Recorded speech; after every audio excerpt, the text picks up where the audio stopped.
Hey Flutter Dev, do you want to bring your app to life with transitions and animations? Then you're at the right place. I'm going to show you how you can create this cool effect using Hero, a widget, and also how to create a preview of any widget that you're creating using the overlay entry, and some animations using the Flutter Animate package. So let's get started. We can start by creating a grid view, which is going to show images, 3 in a column. So we can use the sliver grid delegate with fixed cross-axis count and set the count to be 3. And we can use the builder. It provides us the context. So let's return a widget here. We can use the image from network and also the index.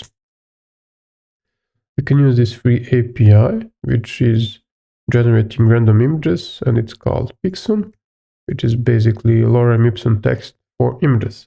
And let's set the width to be 450 so that the image is landscape. If you're going to see this right now, we're going to get the unbound height since we didn't specify the grid view height. So let's wrap it with expandance. So it takes as much space as possible in the parent. As we can see, there is white space since the grid view items are square. So we can easily fix that with the fit box fit and say that it's cover. So it's zooming in the image so it's not stretched. If we, for example, say fill, we can see that the image is stretched. So let's use cover. And let's also, instead of having the same image over and over again, let's actually add the index here. So it always generates a random image for the index. As we can see, it's generating always a nice new image. So for some reason, the 0 and 1 index are the same. We could actually maybe just increase it by 1 and overcome that issue. Yeah, so we have a nice random images for each index. That's good. Now actually we want to wrap this image with a hero. And we need to add the tag. The tag, we can use the same as the image URL, but let's create a getter here. Or let's say create or generate the URL, and we pass in the index. Let's create that method and let's return it. So the hero tag should be unique, otherwise we're getting an error when trying to navigate to a new page, since it doesn't know which hero widget to use. So let's generate the URL and pass in the index. And let's wrap the hero with a gesture detector, so we know that the item was tapped. On tab, we can use the navigator dot push and create a new route. Let's create a material page route. The builder is accepting context, and we can return a new page. Let's call it details page, and pass in the URL as required. Again, use the same URL method generation. And now we can create that widget down below. And we create a stateful widget called details page. As we said, the URL is required. And let's also add it to the constructor. And great, now we can actually return the scaffold, add an app bar that says title that it's details. Let's also automatically imply a leading, so we have the back button. And for the body, we can actually again return, maybe we can center it first, and then the child can be also a hero. And the tag for this hero again is the same as from the previous page. When we click on an image, it will have the same URL, and the image will transition to the new page. So let's check this by adding the image from network and use the URL. And we can also set the width to be full width. So let's get actually the screen size. The media query dot size of context. So let's set that the screen size width is the image width. So let's check this actually. If we click on an image, yeah, cool. Let's see from the corner. Nice. So as I said, if we use the same ID, so let's put the hero ID to be, for example, 1. And also here, we're going to encounter an error. So as we can see, we got an error saying that there are multiple heroes that share the same tag. So that's a problem, of course. So let's see. Yeah, and also the hero animation doesn't work. So let's revert this. Great. Now that we added some transition to that, we could also, for example, on long press, add the preview of this image. Let's add some preview of the image. So we could do that by using the gesture detector on long press down method. Also, we need to use the on long press cancel, and also on long press. So we need these three methods. When we press down, we want to actually start the animation. When we release it, or when we want to click and scroll, actually, so that's canceled, and we need to cancel the animation so that the user can actually still scroll. And also when we release it, so that the animation closes. We can now actually create the preview. So let's see, show preview, and pass in the URL.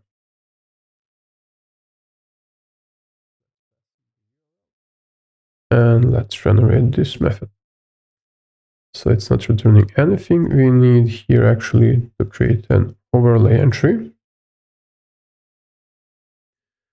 Overlay entry, and the builder is context. Needs to return an widget, but let's first create this field. We can make it nullable. And also we can actually call overlay of context and then insert the overlay. We can force unwrap it since we're creating it here. So we want to return a stack.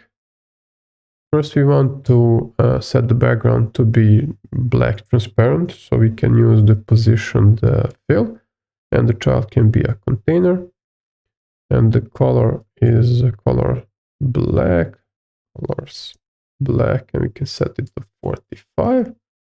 That's good. And the second one can be the actual image. We can use a line and align it to center.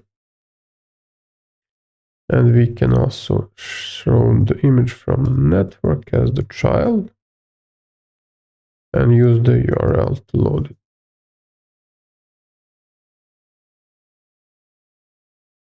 Okay, so we could actually try this out. Let's see what happens. So if we long press, it's showing the image. That's good.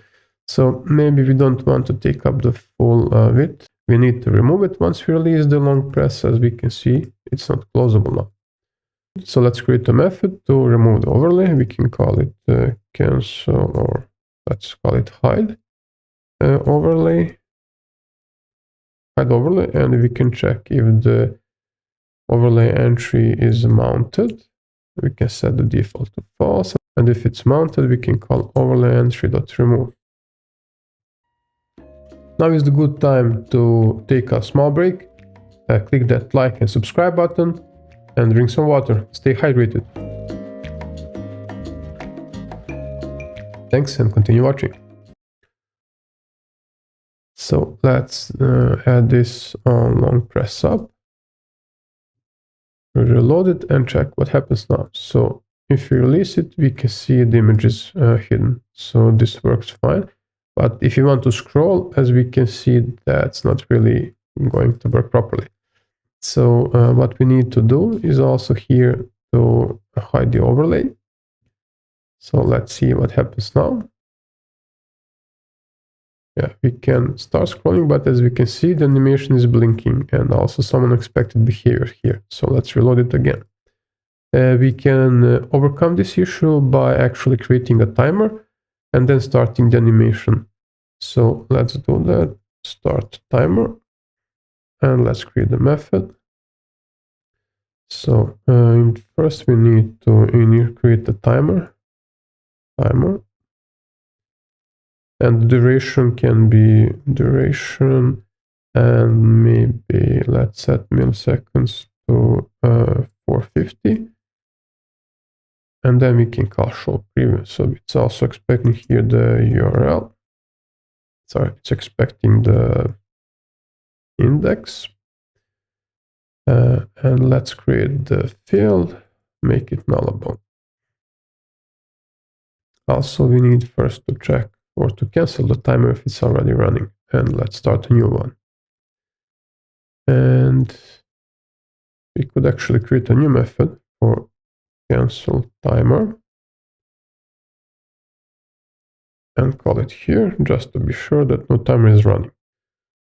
Also, we need to, instead of hide overlay, call cancel timer, and here pass in the index.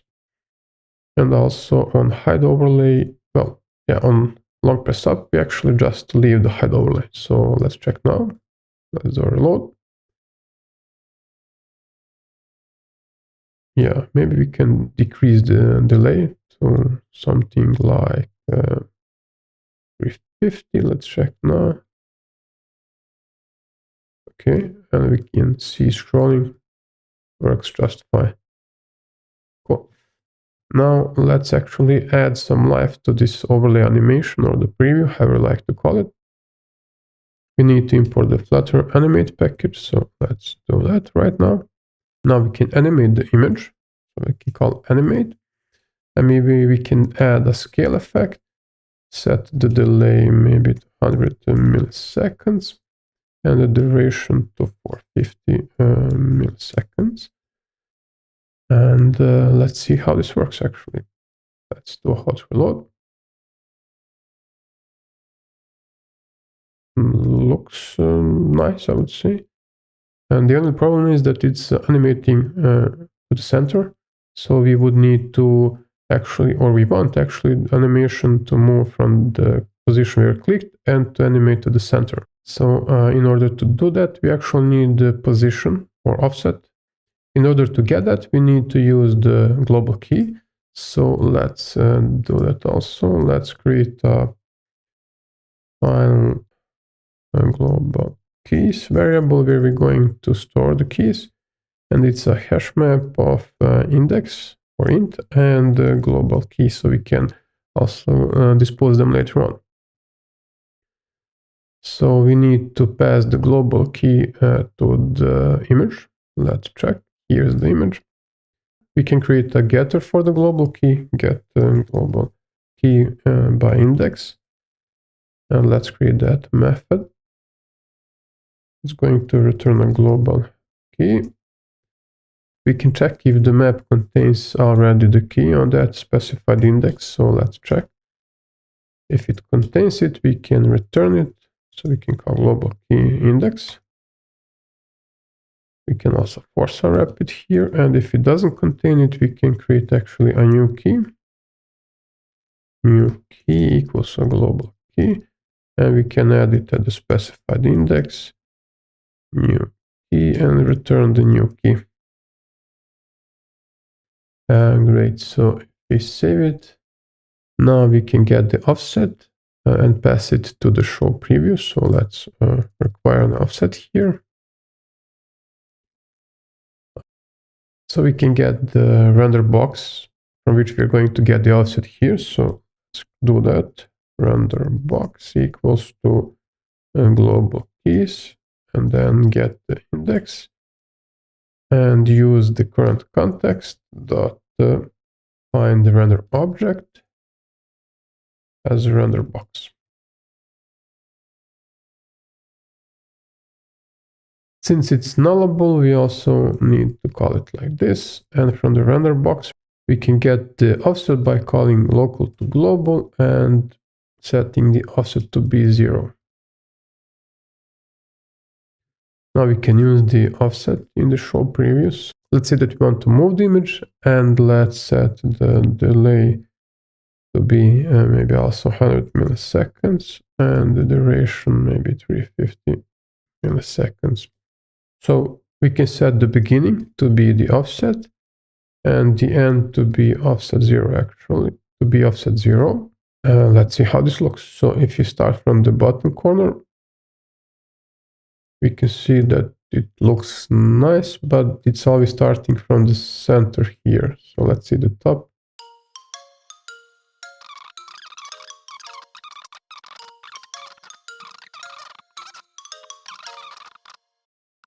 Okay. Oh yeah, we still have the alignment widget, so we need to remove the alignment widget. And let's check now. Okay, let's just use the offset.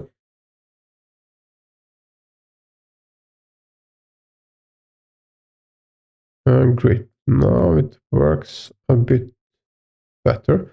So the offset is 0, so it's starting here. Actually, we want it to be centered, so we need to calculate the center. We can get the screen size, media query, screen size of, great.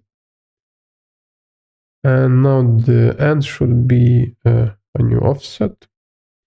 The x coordinate can stay 0, but the height, we need to divide the screen height by 2 and deduct the image size, since we're getting an image, which is, let me find the getter, which is 300 in height, so we can divide 150 here. And let's see now. Center works fine. Doesn't work fine. And the bottom, I would say, almost there. We also need actually to move a bit the x coordinate. And great. Let's also reduce the x at the beginning. So let's create a new offset. And we can reduce the x also maybe by 200. And y I think was fine, but let's also reduce here the y coordinate by maybe 100. Okay. Now it's starting almost from where we clicked. That's good.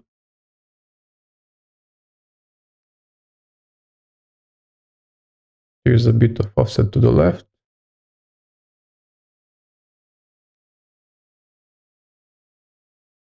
Let's check. Yeah, maybe we could reduce the x coordinate start position. Yeah, that's good. That's much better now. Great. So we could also wrap the image with a container and just add some padding and styling, maybe make it rounder. So let's do that. Let's wrap the image with a container. Set the decoration to be box decoration. And we can set the color to be white. Also, radius, we can set the border radius circular to maybe 16. And we can add some padding, maybe vertical, 24, let's see. Yeah, looks nice. So the animation is still attached to the image, so let's move it to the container. We can easily do that by just doing this, and now the animation is around the container. Looks perfect. Great.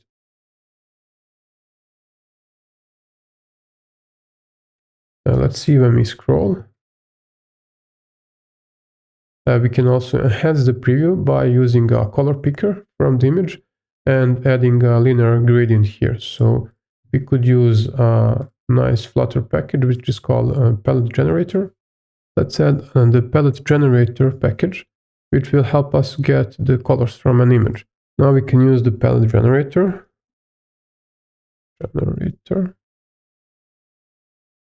Palette generator and use from image provider. We can use the network image and generate the URL. That's great.